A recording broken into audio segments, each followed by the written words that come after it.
Hello everyone, welcome to the live stream.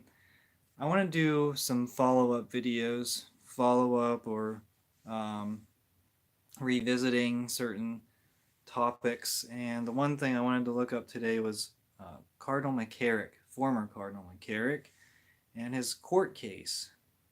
And so he faces 3 counts of sexually assaulting a teenager in the 1970s in October 21, following the Cardinals' arraignment in early September in Dedham, Massachusetts District Court. McCarrick pleaded not guilty to the charges, so this was in Massachusetts. Though he was present during the arraignment, McCarrick was not present during the pretrial hearings. A second pretrial hearing took place in December to continue on the next phase in March. So proceedings before a criminal trial, they were scheduled to continue on March 3rd, 2022, so that would have been a few weeks ago, according to January reports. Several news outlets reported this date. However, as you'll notice, and as I have mentioned, March 3rd is several weeks ago. I did not find any reports of a trial that either took place or were postponed or was postponed. So either the trial happened or it didn't, but there were no reports on it. And so the Catholic media outlets, why are they not reporting on this? You would think that if the trial was delayed, they would have said, hey, a trial has been delayed, here's a new date. Because plenty of the media outlets reported on these trials that took place, the pretrial hearings, all this stuff that took place previously. So why are these Catholic media outlets not reporting on that? Or is there's too much going on in Ukraine that they can't report on Catholic news? You know, maybe they're too caught up in the Fatima consecration. I don't know. But I saw nothing on any of these media outlets.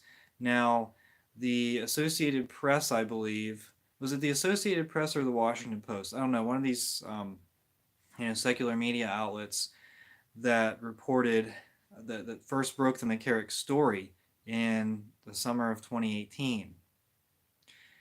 They're looking to bring down. They're looking in a way. I think they're looking to sort of bring down the Catholic Church or whatever. They're not going to do it, but any kind of negative news, they will report on it in that regard, and they broke this story. And so it seems like the AP and the Washington Post are sort of driving this reporting on McCarrick.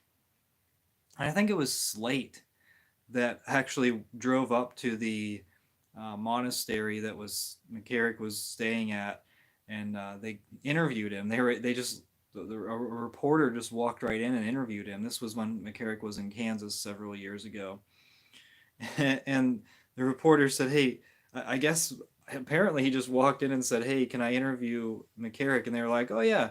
And then he just gave that interview and he said, "Oh, I don't know if I don't remember doing any of those things." And then he complained about the service that he was getting, and it appears that McCarrick is very wealthy. He has accumulated a substantial amount of wealth over the years, and so he was able to pay off his stay potentially, or either the Archdiocese of Washington paid for him to stay there, or one of his close friends is funding his stay wherever he's at, because maybe they have something to hide. Who knows? So in a criminal trial, evidence can be subpoenaed. We have the possibility of connecting the dots to high-ranking bishops and cardinals. I don't know if it will or not. Um, whatever evidence is in there, whatever evidence is subpoenaed, who knows? But maybe they will. I don't know the jurisdiction requirements either, because this is in a Massachusetts state court, district court. So I don't know if they can subpoena documents from the Archdiocese of Washington or Newark, New Jersey, because that would certainly, in a sense, blow the lid off of this whole thing and open up the floodgates even more.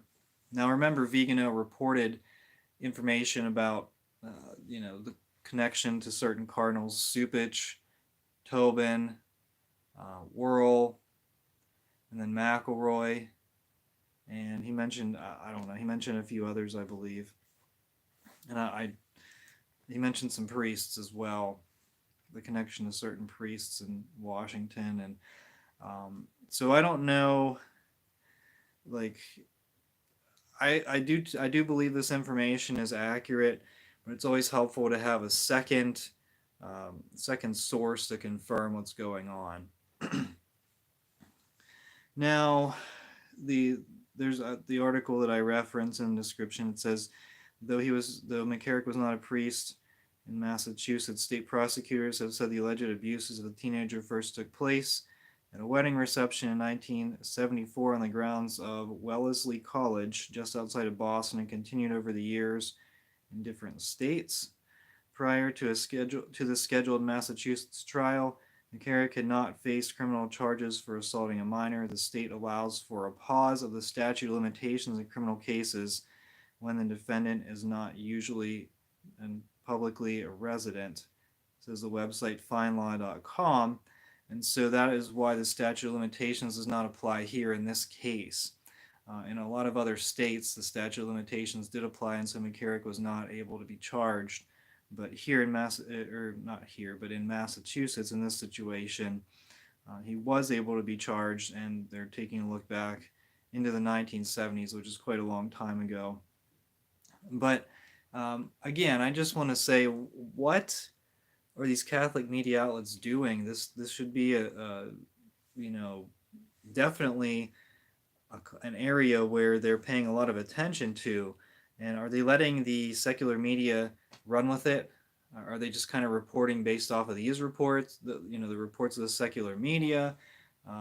What happened with the trial? What is his status? And you probably tuned in to see what the status is, but I can't give you an answer to that.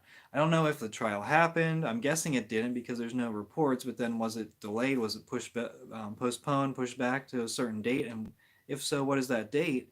We would like to know. And I think that not all parties involved, but I know, I would assume definitely that the Vatican certainly doesn't want this trial to go through. They kind of want McCarrick to either his health to take a turn for a worse or for him to die. I mean, I think that's what they're kind of hoping for, right? Because if any of this information becomes public, that's gonna a lot of people have a lot of they have a lot to lose in this situation. And so if you can delay and delay, that's definitely a legal tactic. And I'm sure McCarrick's attorney would certainly be in favor of that, because the longer the situation gets delayed, the more money the attorney gets. And then, McCarrick doesn't have to face it in court. And the longer this is delayed, McCarrick, I believe, is 91 years old. He could be even older than that at this point. But you certainly have a case in a situation where McCarrick is at least pretending to lose his memory. Maybe he is losing his memory. I don't know.